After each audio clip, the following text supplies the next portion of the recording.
Hello everyone, welcome to my YouTube channel. तो आज का हमारा टॉपिक है surface area and volume, exercise 11.2 question number 4। Statement है the radius of a spherical balloon increases from 7 centimetre to 14 centimetre. देखो जो radius है 7 से 14 सेंटीमीटर इंक्रीज हो रहा है, मतलब कि जो आपका बैलून है पहले वो 7 सेंटीमीटर रेडियस का था, फिर 14 सेंटीमीटर का, फिर वो बड़ा हो जाएगा साइज में as air is being pumped into it. Find the ratio. Ratio निकालनी है हमने, किसकी निकालनी ratio? Surface areas of the balloons in to cases. यहाँ पे दो केसेस बनेंगे, एक सफ़ियर होगा 7 सेंटीमीटर रेडियस का और एक सफ़ियर होगा 14 सेंटीमीटर स्क्वायर का। तो देखो हम यहाँ पर मैं आपको फिगर बना के दिखाती हूँ। जैसे सपोज हमने ये एक सफ़ियर बनाया और इसका रेडियस है हमारे पास 7 सेंटीमीटर, ठीक है। मैं ओनली यहाँ पे 7 ही लिख रही हूँ। 7 सेंटीमीटर हमारे पास रेडियस है। तो इससे रेडियस जब 14 सेंटीमीटर बना तो ये हमारे पास एक बड़ा सफ़ियर बन गया, ठीक है। तो और उसका रेडियस कितना है? 14 सेंटीमीटर। तो ये मैंने इसको कैपिटल आर से लिख दिया, मतलब कि पहले ये सफ़ियर, ये बैलून की शेप थी हमारे पास 7 सेंटीमीटर रेडियस में ये वाली, और फिर उससे ट्रांसफ़र होके ये वाली शेप बन जाएगी हमारे पास। रेडियस मतलब कि जो साइज़ है उसका वो बड़ा हो जाएगा। तो हमने फर्स्ट इस केस में रेडियस लेना है आर 7 सेंटीमीटर और सरफेस एरिया निकालेंगे। फिर इस केस में दूसरे बैलून के केस में हमने रेडियस लेना है 14 सेंटीमीटर और फिर हम वहाँ पे भी सरफेस एरिया निकालेंगे। फिर दोनों का क्या कर देंगे? रेशो निकाल देंगे। तो आइए अब हम इसको स्टार्ट करते हैं। तो सबसे पहले मैंने आपको क्या बनाया था, दिखाया था बना के, रेडियस सफ़ियर बनाया था, वहाँ पे हमने रेडियस लिया था 7 सेंटीमीटर का, ठीक है जी। तो अब हम इसको सॉल्व करते हैं। रेडियस 7 सेंटीमीटर लेके हम सरफेस एरिया ले लेते हैं। अब यहाँ पे दो दो सरफेस एरिया निकालने हैं, तो मैं ऐसे लिख लेती हूँ, सरफेस एरिया 1 और दूसरे वाले के लिए हम सरफेस एरिया 2 ले लेंगे। और ये सफ़ियर है तो इसका सरफेस एरिया क्या होता है?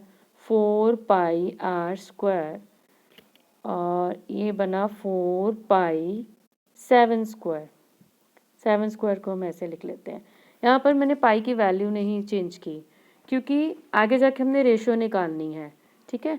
तो आगे जाके हमारी कटिंग इजी हो जाए इसलिए मैं इसको एज इट ही, पाई को एज इट ही लिख रही हूँ और इसकी कैलकुलेशन भी एज इट ही छोड़ रही हूँ। लास्ट में जब रेशियो निकालेंगे तो जो भी कटिंग होगी हम वहाँ पर ही फाइनली करेंगे, इससे ईजी हो जाएगा।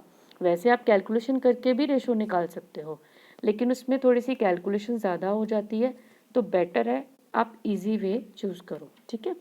तो नेक्स्ट अब हम सेकंड वाला सफ़ियर लेते हैं। वो हमारे पास कितने रेडियस का था? वो था रेडियस उसमें 14 सेंटीमीटर रेडियस उसमें, और हमने वो कैपिटल आर के साथ लिख लिया था 14 सेंटीमीटर। तो इसमें रेडियस है 14 सेंटीमीटर और ये हमारे पास दूसरे सफ़ियर का रेडियस है, तो मैं इसको ऐसे 2 लिख रही हूँ और फॉर्मूला इसमें क्या आएगा? 4 पाई आर स्क्वायर। अब मैं यहाँ पे कैपिटल आर लिख रही हूँ, थोड़ा आर डिफरेंट शो हो जाएगा। तो ये भी 4 पाई, यहाँ पर आर क्या आ गया? 14 मल्टीप्लाई 14। अगेन मैं इसकी कैलकुलेशन नहीं कर रही हूँ, ठीक है, वो हम रेशो में ही आगे जाके करेंगे। तो अब हमने नेक्स्ट इसकी रेशो निकालनी है। तो रेशो क्या आएगी हमारे पास?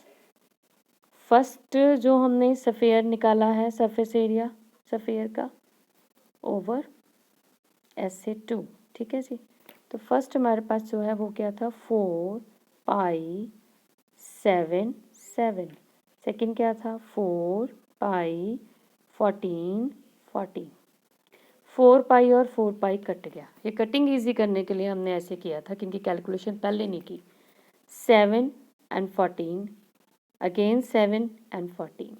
तो हमारे पास ये रिमेनिंग क्या बचा? हमारे पास ये बचता है डिनोमिनेटर में, रेशो में 1/4 बच रहा है। तो इट मीन्स हमारे पास रेशो क्या आ गई? 1/4। तो ये हमारी रिक्वायर्ड रेशो हो जाएगी, ठीक है जी। तो इसी के साथ हमारा ये क्वेश्चन कंप्लीट होता है। आपको मेरा ये कंटेंट अच्छा लगे तो आप मेरी ये वीडियो लाइक और सब्सक्राइब कर दीजिएगा। Thank you.